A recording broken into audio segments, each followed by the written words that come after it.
जय यीशु। पुनः मैं आप लोगों को प्रभु यीशु मसीह के नाम से स्वागत करता हूँ। आज का पाठ हम लोग सुनेंगे संत लूकस अध्याय 4 पद संख्या 1 से 13 तक। प्रभु ईसा की परीक्षा। ईसा पवित्र आत्मा से परिपूर्ण होकर यरदन के तट से लौटे। उस समय आत्मा उन्हें निर्जन प्रदेश ले चला। वह 40 दिन वह रहे और शैतान ने उनकी परीक्षा ली। ईसा ने उन दिनों कुछ भी नहीं खाया और इसके बाद उन्हें भूख लगी। तब शैतान ने उनसे कहा, यदि आप ईश्वर के पुत्र हैं तो इस पत्थर से कह दीजिए कि यह रोटी बन जाए। परंतु ईसा ने उत्तर दिया, लिखा है, मनुष्य रोटी से ही नहीं जीता है। फिर शैतान उन्हें ऊपर उठा ले गया और क्षण भर में संसार के सभी राज्य दिखाकर बोला, मैं आपको इन सभी राज्यों का अधिकार और इनका वैभव दे दूंगा। यह सब मुझे दिया गया है और मैं जिसको चाहता हूँ उसको यह देता हूँ। यदि आप मेरी आराधना करें तो यह सब आपको मिल जाएगा। पर ईसा ने उससे उत्तर दिया, लिखा है, अपने प्रभु ईश्वर की आराधना करो और केवल उसी की सेवा करो। तब शैतान ने उन्हें यरूशलेम ले जाकर मंदिर के शिखर पर खड़ा कर दिया और कहा, यदि आप ईश्वर के पुत्र हैं तो यहाँ से नीचे कूद जाइए, क्योंकि लिखा है, तुम्हारे विषय में वह अपने दूतों को आदेश देगा कि वे तुम्हारी रक्षा करें और वे तुम्हें अपने हाथों पर संभाल लेंगे कि कहीं तुम्हारे पैरों को पत्थर से चोट ना लगे। ईसा ने उसे उत्तर दिया, यह भी कहा है, अपने प्रभु ईश्वर की परीक्षा मत लो। इस तरह सब प्रकार की परीक्षा लेने के बाद शैतान निश्चित समय पर लौटने के लिए ईसा के पास से चला गया। यह प्रभु की वाणी है। ईश्वर को धन्यवाद। ख्रिस्त में प्यारे माता पिताओं, भाई बहनों एवं छोटे बच्चों, आज के पाठ के द्वारा हमें शिक्षा मिलती है कि किस प्रकार हम हमारे जीवन के परीक्षाओं से हम ऊपर उठ सकते हैं और जिस तरह से प्रभु यीशु मसीह उन परीक्षाओं में जीत हासिल किया, तो हम भी विभिन्न प्रकार के समस्याओं में, परीक्षाओं में हम जीत हासिल कर सकते हैं। क्योंकि जिस तरह से शैतान प्रभु यीशु मसीह की परीक्षा लेता है, वह 40 दिन 40 रात वहाँ रहते हैं, उस निर्जन प्रदेश में रहते हैं और उन दिनों प्रभु यीशु मसीह कुछ नहीं खाए और कुछ नहीं पिए। तो स्वाभाविक सी बात है, क्योंकि वह मानव शरीर में भी थे, इसलिए उन्हें भूख लगी। तब शैतान उनके पास आकर उनसे कहता है, यदि आप ईश्वर के पुत्र हैं तो इस पत्थर से कह दीजिए कि यह रोटी बन जाए। परंतु ईसा ने उत्तर दिया, लिखा है, मनुष्य रोटी से ही नहीं जीता बल्कि ईश्वर के मुख से निकलने वाले हर एक वचन से वह जीता है। हाँ मेरे प्यारे भाई एवं बहनों, हम सभी मनुष्य जाति हैं, हमारा हाड़ मांस का शरीर है।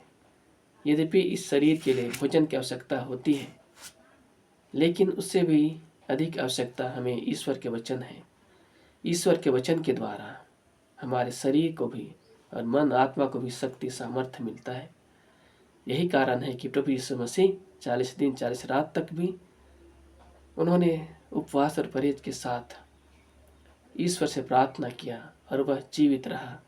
तो हम भी, यदि हम प्रभु के वचन के अनुसार उसके मार्ग पर चलते हुए हम जीवन जीते हैं, तो हम भी सभी परीक्षाओं में खरे उतर कर हम शारीरिक, मानसिक और आत्मिक रूप से जीवित रह सकते हैं।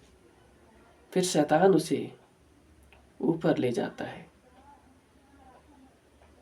और संसार के सभी चीज़ों को दिखाकर कहता है, मैं आपको इन सभी राज्यों का अधिकार और इनका वैभव दे दूंगा। यह सब मुझे दिया गया है और मैं जिसको चाहता हूँ उसको वह देता हूँ, यदि तुम मेरी आराधना करोगे।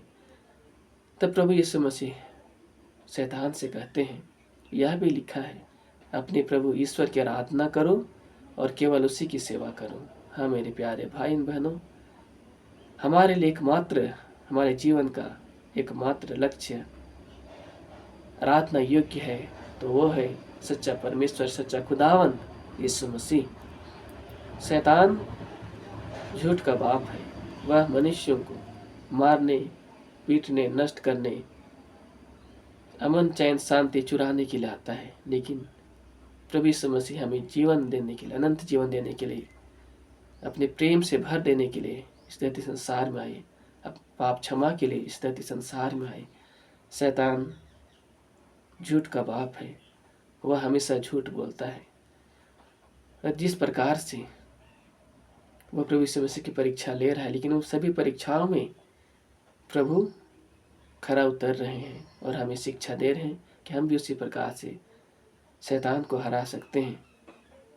तब उस शैतान ने यरूशलेम के मंदिर के शिखर पर ले जाकर उससे कहा, यदि आप ईश्वर के पुत्र हैं तो यहाँ से कूद जाइए, क्योंकि लिखा है तुम्हारे विषय में वह अपने दूतों का आदेश देगा कि तुम्हारी रक्षा करें, और वे तुम्हें अपने हाथों पर संभाल लेंगे कि कहीं तुम्हारे पैरों को पत्थर से चोट ना लगे। ये सत्य है। यदि प्रभु यीशु मसीह कूद भी जाते तो उसे कोई चोट नहीं लगता, क्योंकि परमेश्वर है, परमेश्वर के पुत्र हैं। उन्हें स्वर्गदूत उन्हें बचा लेते। यद्यपि वह परमेश्वर है, वे हर कुछ कर सकते हैं, लेकिन वे मनुष्य रूप में, एक मनुष्य के रूप में ही उन्होंने जीवन दिया, अपने को शून्य बना दिया। और वो क्यों शैतान की बात माने? शैतान हमें लुभावना चीज दिखाता है। उन चीजों में हमें रस पीने की अनुभव होता है और वह लुभावना लगता है, लेकिन जब उनके रस में हम खो जाते हैं, उन पाप में जीवन में खो जाते हैं, तो धीरे धीरे वह सभी चीजें हमारे शरीर और आत्मा को नष्ट करने लगता है। बेशक प्रभु यीशु मसीह कूदते, उन्हें स्वर्गदूत उन्हें बचा लेते, लेकिन क्योंकि वह शैतान का आदेश था, प्रभु यीशु उन सभी कार्यों को नहीं किए और हमें शिक्षा दिए कि किस प्रकार हम शैतान को पछाड़ सकते हैं ईश्वर के वचन के द्वारा। और प्रभु ने कहा, यह भी लिखा है, अपने प्रभु ईश्वर की परीक्षा मत लो। हाँ मेरे प्यारे भाइयों एवं बहनों, हमें भी अपने परमेश्वर की परीक्षा लेने की आवश्यकता नहीं। बहुत सारे लोगों के जीवन में विभिन्न प्रकार के दुख, कष्ट, समस्याएं आती हैं, तो लोग कहते हैं कि ईश्वर है ही नहीं, या ईश्वर ने ऐसा क्यों किया, हमारे साथ ऐसा क्यों किया, इतना बुरा व्यवहार क्यों किया। क्योंकि परमेश्वर के अनंत प्रज्ञा है, वो हर एक बातों को जानता है, घटने से पहले ही उन सभी घटनाओं को जानता है, और उन घटनाओं का हमारे जीवन में क्या प्रभाव पड़ेगा उन सभी बातों को भी जानता है। यदि मनुष्य जाति ईश्वर के वचन के अनुसार चलते, उसके मार्ग पर चलते, तो आज यह धरती संसार इस तरह नहीं होता, यह भी एक स्वर्ग राज के समान होता। पर हमें किसी बात की कमी नहीं होती, क्योंकि प्रभु कहते हैं मांगो और तुम्हें दिया जाएगा, ढूंढो और तुम पाओगे, खटखटाओ तुम्हारे लिए खोला जाएगा। लेकिन एक वचन और भी कहते हैं, यदि तुम में मेरी शिक्षाएं बनी रहती हैं, तुम में मेरी आज्ञाएं बनी रहती हैं, तो तुम जो कुछ भी मांगते हो वह तुम्हारे लिए मिल जाएगा।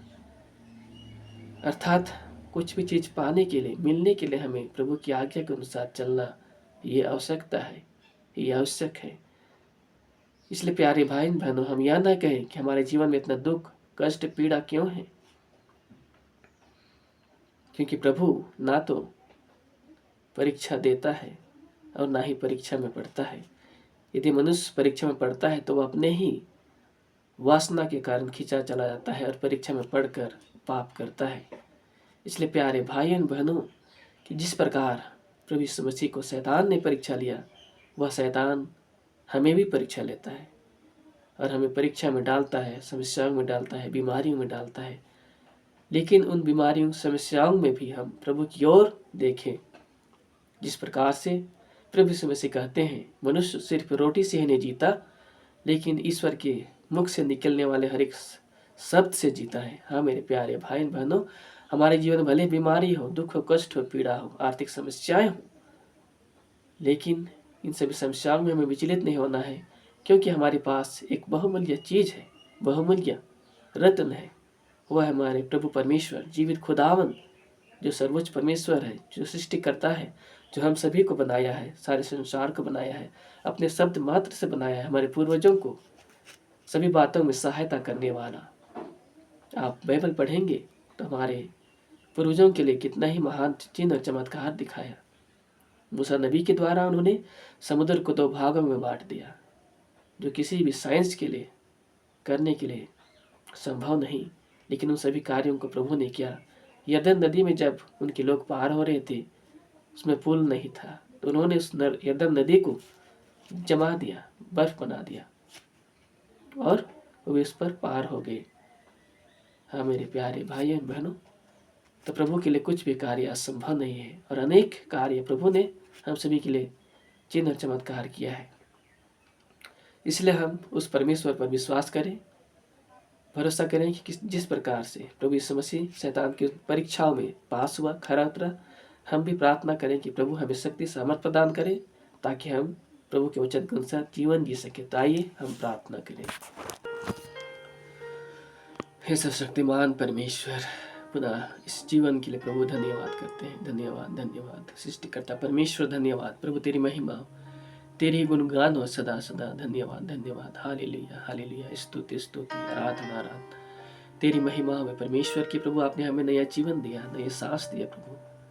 परिवार के प्रत्येक सदस्यों के लिए पुनः विशेष रूप से धन्यवाद धन्यवाद धन्यवाद प्रभु। इस वक्त प्रभु जितने भी भाई बहन इस वक्त प्रभु आपके वचन को सुन रहे हैं पिता, उन सभी के लिए विशेष आशीष कृपा मांगता है मेरे परमेश्वर, कि वे आपके वचन के अनुसार प्रभु आपकी महिमा करें, गुणगान करें। जिस प्रकार प्रभु आपने शैतान के हर एक छल परपंच को जीत हासिल किया, शैतान के हर एक परीक्षा में प्रभु पास हुआ, प्रभु हम भी प्रभु ईश्वर के वचन के द्वारा प्रभु हम उन शैतान के हर एक छल परपंच को प्रभु हम पार कर सकते हैं मेरे परमेश्वर। जिस तरह से प्रभु आपने अपने वचनों के द्वारा हमें अगुवाई किया प्रभु, इस कृपा के लिए हम धन्यवाद करते हैं। धन्यवाद धन्यवाद धन्यवाद। विशेष रूप से प्रभु इस वक्त प्रभु मैं उन सभी भाई बहनों के लिए प्रार्थना करता पिता जो सताव की घड़ी में, विशेष रूप से हमारे देश भारत में प्रभु विभिन्न प्रकार के लोगों के द्वारा प्रभु क्रिश्चियनों के प्रति, मसीहों के प्रति भेदभाव किया जा रहा है परमेश्वर। जो प्रभु आपके कारण दुख उठा रहे मेरे परमेश्वर, उन सभी भाई बहनों को, माता पिताओं को, बच्चों को प्रभु समर्पित करता है पिता। क्या आपकी दया, आपकी कृपा हर एक सतावट जिनके ऊपर हो रहे पिता, आपकी कृपा विशेष आशीष और कृपा होने पाए, ताकि प्रभु वे आप जिस प्रकार दृढ़ भरोसा बनाए रखे खुदावन, वो दृढ़ भरोसा में बने रहे। जो भी लोग प्रभु मसीहियों को प्रभु, आपके लोगों को प्रभु सताते हैं, उनका मन परिवर्तन हो पाए, क्योंकि प्रभु आपका वचन कहता है जो मेरे लोगों को छूता है वो मेरे आँख की पुतली को छूता है। हाँ मेरे परमेश्वर, हम सभी को प्रभु आपने अपने आँख की पुतली के समान प्यार किया है। अब हम सभी को प्रभु आपने आँख की पुतली माना है, और जो कोई हमें छूता है प्रभु वो आँख की पुतली को छूता है। और यह भी लिखा है प्रतिशोध मेरा कार्य है, प्रतिशोध मेरा कार्य है, बदला चुकाना मेरा कार्य है, मैं ही बदला चुकाऊंगा। मेरे परमेश्वर, हम आपको वचन के अनुसार जीवन जीना चाहते परमेश्वर। जितने भी लोग, माताएं बहनें जो धर्म सतावट के शिकार हुए खुदावन, आपके वचन के अनुसार प्रभु उन्हें दृढ़ता दे कि प्रभु वे आपके वचन के अनुसार एक दूसरे के प्रति आपके प्रेम को प्रभु वे बांटने पाए पिता। हम विश्वास करता प्रभु, जहाँ कहीं भी धर्म सतावट होता है परमेश्वर, वहाँ पर कई गुना आपका वचन और बढ़ता है मेरे परमेश्वर। जितने भी भाई बहन माता पिताओं के जीवन में प्रभु अशांति है, चैन नहीं खुदावन, जो शांति खोजते हैं परमेश्वर, एक दूसरे को सताते हैं परमेश्वर, उनका मन को स्पर्श कर प्रभु पवित्र आत्मा को उजाला दे खुदावन, ताकि वे सच्चे परमेश्वर को, सच्चे खुदावन को जान सके, एकमात्र परमेश्वर प्रभु यीशु मसीह को जान सके। यह प्रार्थना मैं प्रभु यीशु मसीह आपके पवित्र नाम से मैं करता हूँ, आमीन। प्रभु यीशु मसीह आप लोगों को पुनः अगुवाई करें कि प्रभु के मार्ग पर आप चलने पाए। इन सभी वचनों को, प्रार्थना को सुनने के लिए बहुत बहुत धन्यवाद। जय यीशु, पिता और पुत्र पवित्र आत्मा के नाम पर, आमीन।